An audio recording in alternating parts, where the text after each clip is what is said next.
आयत से लेके 11 आयत। पुरुष जो यहोवा पर भरोसा रखता है और जिसने परमेश्वर को अपना आधार माना है। अपने पड़ोसी को बोलो, धन्य है वह पुरुष, आशीषित है वह पुरुष, खुश है वह पुरुष जिसने यहोवा पर भरोसा रखा है, परमेश्वर को अपना आधार माना है। आमीन। वह उस वृक्ष के समान होगा जो नदी के किनारे पर लगा हो और उसकी जड़ जल के पास फैली हो। जब धूप होगी तो उसको ना लगेगी, उसके पत्ते हरे रहेंगे और सूखे वर्ष में भी उनके विषय में कुछ चिंता ना होगी, क्योंकि वह तब भी फलता रहेगा। मन तो सब वस्तुओं से अधिक धोखा देने वाला होता है। उसको असाध्य रोग लग गया है, उसका भेद कौन समझ सकता है। मैं यहोवा मन को खोजता और हृदय को जांचता हूं, ताकि प्रत्येक जन को उसकी चाल चलन के अनुसार अर्थात उसके कामों का मैं फल दूं।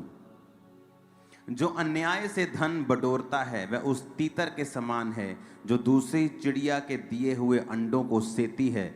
उसकी आधी आयु में ही वह उस धन को छोड़ जाता है और अंत में मूर्ख और मूढ़ ही ठहरता है।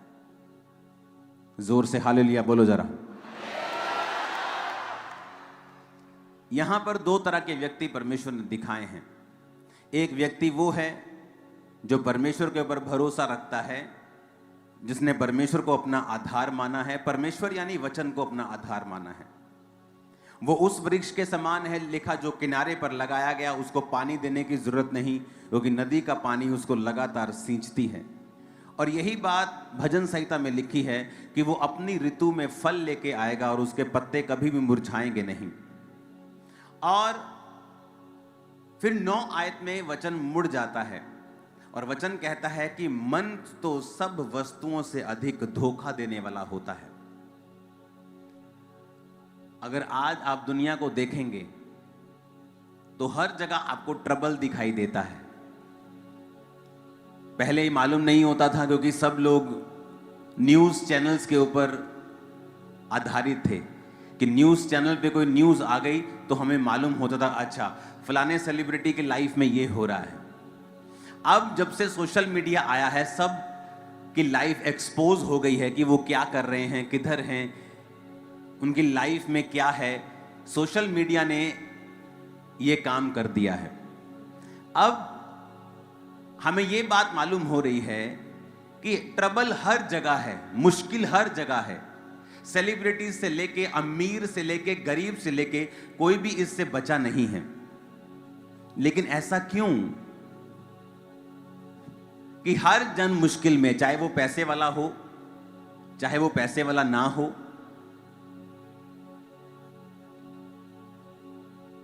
आपने बहुत सी न्यूज़ सुनी होंगी, बहुत से आपने को ऐसी बातें सुनी होंगी, follow your heart,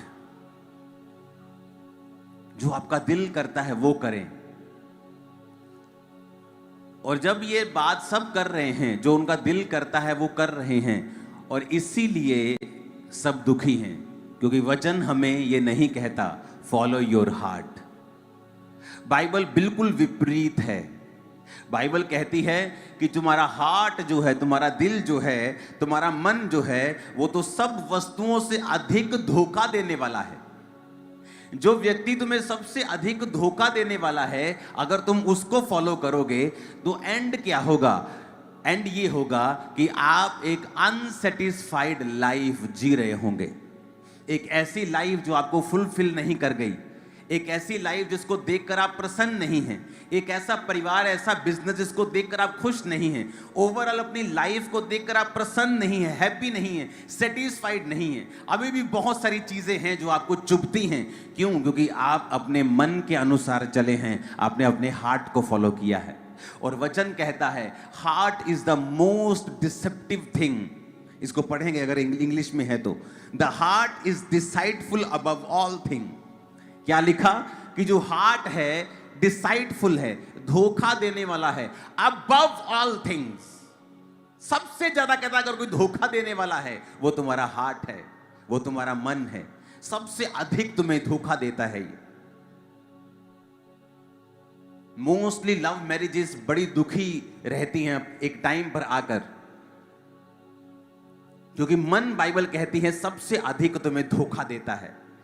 most decide, above all लिखा, अबव ऑल। तुम्हारा दुश्मन भी तुम्हें इतना धोखा नहीं दे सकता, शैतान भी तुम्हें इतना धोखा नहीं कहता, लेकिन तुम्हारा मन जो है, above all, the heart is deceitful above all things and desperately wicket.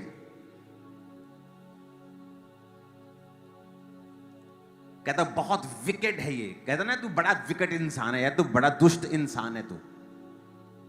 कहते जबरदस्त ये दुष्ट है, जबरदस्त। और हिंदी में लिखा है इसको असाध्य रोग लगा है, ऐसा रोग लगा है ठीक नहीं हो सकता।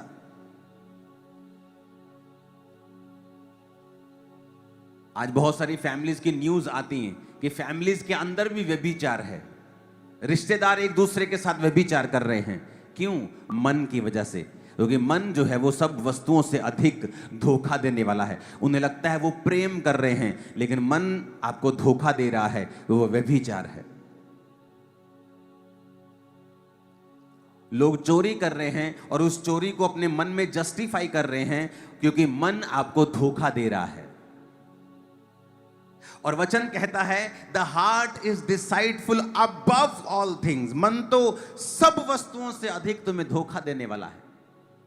इसलिए जब आप चर्च में प्रवेश करते हैं और प्रभु के भवन में आते हैं, आपको समझाया जाता है अब आप दिल के अनुसार नहीं चलेंगे, अब आप आत्मा के अनुसार चलेंगे, अब आप स्पिरिट की अगुवाई में चलेंगे। जब आप स्पिरिट की अगुवाई में चलेंगे, ऐसा कभी नहीं होगा कि कुछ सालों के बाद, कुछ दशकों के बाद जब अपनी लाइफ आप देखेंगे, आप अनसेटिस्फाइड हो। आप संपूर्ण रूप से संतुष्ट होंगे, कंटेंट होंगे, भरे हुए होंगे परमेश्वर की महिमा से, और उसके थैंकफुल वाले हार्ट से भरे हुए होंगे कि प्रभु तूने मेरी जिंदगी में बड़ा काम किया है, बड़ा उत्तम काम किया है, ये कभी नहीं हो सकता था। आप थैंक्स करेंगे। क्यों? क्योंकि आपने अपने दिल को फॉलो नहीं किया। इसलिए जब आप बहुत ज्यादा इंटरनेट पे रहते हैं और बहुत सारे अच्छे अच्छे कोट सुनते हैं, follow your heart, follow your, अब आप धोखे में चले जाते हैं। आपको लगता है मेरा दिल इस बारे में मेरी अगुवाई कर रहा है तो ये सही है। इसलिए वचन कहता है the heart is deceitful above all things, कि जो मन जो है सब वस्तुओं से अधिक धोखा देने वाला है, उसमें असाध्य रोग लगा है, डेस्परेटली विकेट। उसका भेद कौन समझ सकता है? एक दिन मैं अपनी टेरिस के ऊपर प्रार्थना कर रहा था, मुझे अफ्रीका से एक फोन आया और मैंने फोन उठाया तो वो मेरे एक स्पिरिचुअल ब्रदर का था, जो खुद भी एक बड़ी अच्छी मिनिस्ट्री, बहुत बड़ी चर्च को चलाता था। उसने कहा मैं बड़ा दुखी हूं, मैं बड़ी असमंजस में हूं, बड़ा मैं कंफ्यूज हूं, क्योंकि जिस व्यक्ति को मैं फॉलो करता हूं मुझे उसके बारे में बड़ी न्यूज मिलती हैं। कहता मैं एक जगह जा रहा था अपने उसके एक और स्पिरिचुअल ब्रदर के साथ, तो कहता जब वो गाड़ी में जा रहा था तो उसे एक लड़की मिली और उसने उसको 15-20 हजार US डॉलर दिए। तो उसने कहा इसे इतना पैसा क्यों दिया तुम लोगों ने? उसने कहा कि ये जो प्रॉफिट है इसके गलत संबंध हैं इस लड़की के साथ, और अब वो उसका मुंह बंद करना चाहता है, इसलिए उसने 15-20 हजार डॉलर उसे दिए।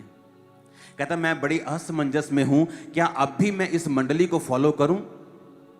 मैंने उसको समझाया, मैंने कहा ब्रदर मैं कब से फॉलो करना छोड़ चुका हूं, जब से मुझे मालूम हुआ कि यह व्यक्ति व्यभिचारी है। उसने कहा अच्छा तुझे भी मालूम हो गया? मैंने कहा हाँ मुझे भी मालूम हो चुका है, इसलिए मैं उसको फॉलो नहीं करता हूं। बाइबल कहती है आप दो तरह से सेवकाई कर सकते हैं। अगर मुझे आज आपको वचन देना है, मुझे मालूम था आज पूरे लोग चर्च में नहीं होंगे, लेकिन तब भी मैं तैयार था, और पिछली सारी रात मैं अपने प्रार्थना के कमरे में था, अपने परिवार से दूर, और ये मेरी लाइफस्टाइल है। लेकिन अगर आपको ऐसी बड़ी चर्च बिना प्रार्थना के चाहिए, फिर आप गेम्स खेलेंगे, आप फेक मिरेकल्स करेंगे, आप फेक भविष्यवाणियां करेंगे, ताकि ये पब्लिक मेरे पास भी आ सके और मैं पैसा ले सकूं। मैं बड़ा दुखी हुआ एक दिन जब उस व्यक्ति ने मुझे एक बात बताई, क्योंकि वो उसके बड़ा अंदर का व्यक्ति था। उसने कहा एक दिन एक लड़की के लिए प्रोफेसी हो रही थी, तेरा नाम ये है, तेरे हस्बैंड का नाम ये है। तो उसने प्रोफेसी की कि अभी उसके पति के साथ उसका झगड़ा चल रहा था और वो पति पत्नी अलग अलग रह रहे थे। तो उसने जब कहा कि अभी तेरे पति का फोन आएगा, और इमेजिन करो उसके पति का फोन तभी बजने लगा, कॉलिंग माई लव हस्बैंड। वो हैरान हो गई लड़की। कहता ब्रदर मैं आपको बात बताऊं क्या हुआ। मैंने कहा क्या हुआ था। कहता जब वो लड़की चर्च में एंटर की तो उस प्रॉफिट के जो बिल्कुल उसका राइट हैंड है, उसने उसका फोन ले लिया, उसका केस उसका पता किया, उसको क्या प्रॉब्लम है क्या है, अच्छा आपका हस्बैंड ऐसा, सारी बात पता कर ली। फोन लिया और अपना नंबर भर के उसमें जो उसके हस्बैंड का नाम था सेम नाम भर दिया और उसके हस्बैंड का डिलीट कर दिया।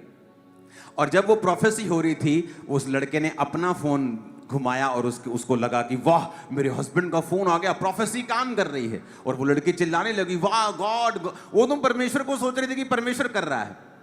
प्रॉब्लम कहां पैदा हुई, ये बात खुली कैसे कि जब प्रोफेसी खत्म हो गई, उस लड़के ने जब फिर उसके पति का नंबर भरना था और अपना डिलीट करना था, उसको पासवर्ड भूल गया उस लड़की का।